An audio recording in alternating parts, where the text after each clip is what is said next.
This is Danny Flexen here for Seconds Out. Delighted to be joined by welterweight contender Blair the Flair Cobbs. How you doing? You look to be energetic. That's a good start. Yeah, I feel great. I look great. It's just such hard work looking this good. Woo! You don't need to tell me. June the 19th, you're back out. First time in the ring in 16 months? Had a long time out, but during that period, you've changed training team as well. Just tell us a little bit about that and if there's a benefit to being out of the ring so long when you've made that transition. Yeah, well, life was moving really, really fast in 2019. And 2020 slowed me down dramatically. And I've went through a whole lot of opposition, a whole lot of trials and tribulations to get to this point. I went through depression. I went through a lot of things. And honestly, I thank God for those times, for that particular time, because it prepared me for this next season in my life. Life was moving really, really fast, and I needed to slow down a little bit to learn a couple lessons before I make that big jump into superstardom. So right now I'm feeling great. Training camp has been going wonderful. I've got a new camp with Freddie Roach, and we're doing incredible job together with a big team of tough fighters to help and aid me, to groom me and get me to that next level in my development. What was it that prompted the change in trainer? I mean, you don't need to tell me why Freddie Roach, because that speaks for itself, but why did you feel it was time for you to make a change? It was just a couple elements that was missing in my training that I just needed to sharpen on. And I had to seek a different type of trainer to pull out certain aspects in my training and in myself as a developing up and coming fighter. And that's just what it is. I'm still with Bones. I still love Bones and my other trainer Brandon, and in the gyms in Las Vegas is still my home. But right now I'm setting roots in LA and Los Angeles and developing myself as a better fighter right now with Freddie Roach. What are the main things you and Freddie have been working on so far? What were the things that either you or he picked out that needed to be honed, if you like, or sharpened? Well, mixing in my defense and my offense together, setting up punches, getting my feet closer to my opponent so I can get off those big shots. After a while of being in the gym, starting to realize that I it wasn't just an idea. I do have a whole lot of power, probably one of the most significant power punchers in my division. It's just how do I get it out? You know, being so fast and being so agile, sometimes you overuse those qualities and you're not able to get off those big, solid, powerful shots. So I had to add in a couple elements in my defensive game to be able to let those qualities of power and precision to shine brighter. You've got Brad Solomon, veteran, kind of a gatekeeper, I guess you could say, at 147 pounds on June the 19th on the Munguia-Seletsky bill. What do you make of Solomon at this stage of his career? And is there any kind of pressure to use him as a measuring stick against some of the other young prospects that he's come up against? Well, what I see in Brad Solomon is that he is a very, very strategic fighter. He's calculative.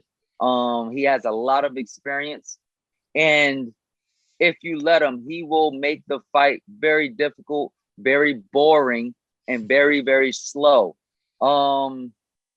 And he can run circles around a young fighter.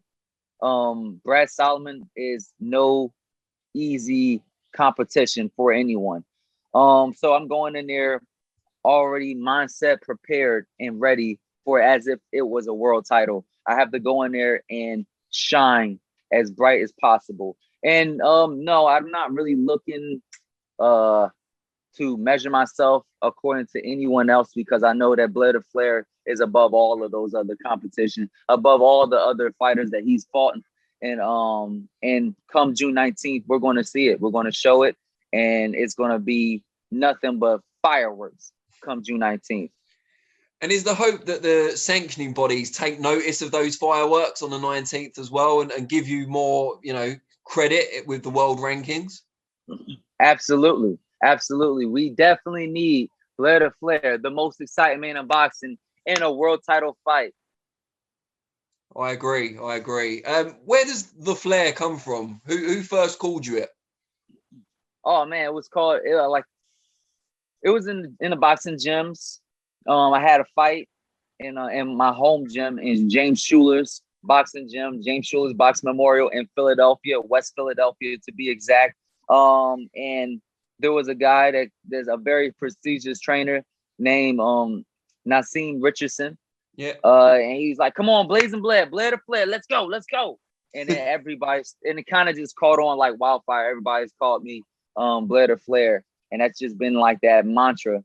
And me being me, because I was always a big fan of Ric Flair and the flamboyancy and the charisma and the entertainment value that wrestling, that the WWE had brought to the table, and I wanted to bring that into my into the element of boxing and bring it back. It haven't been done since Muhammad Ali, and I am the next one. I am the next great one. I truly believe that I am destined for greatness, and this is how I'm doing it. And is it right that Bernard Hopkins was somewhat of a mentor to you back in Philadelphia also?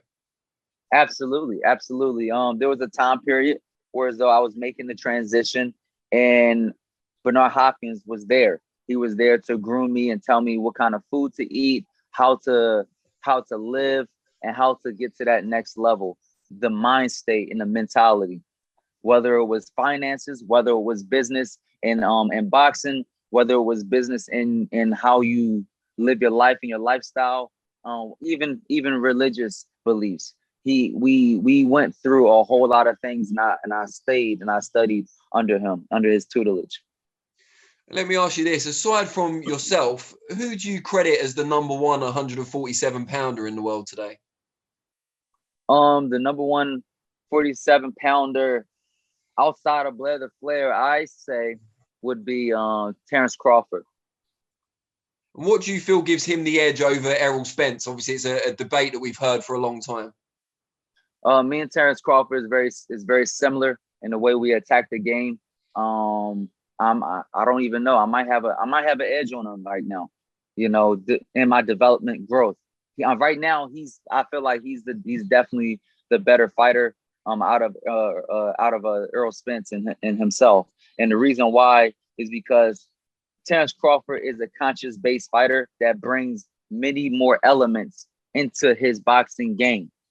He's strategically thinking and strategizing in the fight.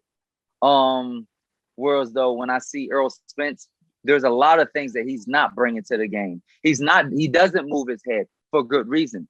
That's why his punching power is so strong. I unlocked that key too. I figured out how to use that punching power too. He keeps his body in a certain structure so he can get off those big shots, those big power shots. But he lacks head movement. What happens when somebody's able to trick his eyes and he can't get away from punches? What happens when people are constantly playing the checker game and keep taking pieces from him because he only can use his feet. He can only use his feet for defense and a high guard for defense. What happens when that fails him? There's a lot of things that I look at Errol Spence, and I think that there are more flaws in Errol Spence than what people can than what people see. And the reason why is because all we see is this unbelievable power and this unbelievable endurance to fight. But then, we got to see what happens when there's other fighters that are more smarter and more conscious-based fighters that can pull out certain elements and take advantage of flaws. So that's the kind of fighter I think Terence Crawford is, that will get to that level, and it'll be very interesting if these two guys ever got in a ring. But then we have to sit here and think it might not ever happen. If then Blair the Flair just takes over. And then these two guys, next thing you know, they're over here asking for a Blair the Flair fight. No, it's too late. You guys are supposed to make your money before I came in. Glad to hear it. And I'm glad we brought it back to you because I think we're running out of time. But just before I let you go, just tell the people out there how they can find you on the various social media platforms, just so they can keep up to date with what's going on with Blair the Flair. Absolutely, absolutely. It's the great one. It's the most exciting man in boxing. It's Blair the Flair. You can check me on Instagram, Twitter, YouTube, Facebook. Hell, anything that you got, we got it, baby, at Blair the Flair. And if you need more exciting content from Blair the Flair, check out BlairTheFlair.com. Woo! Thanks very much. Have a great day. And yeah, we look forward to seeing you in action on the 19th of June. Thank you. Have a great one.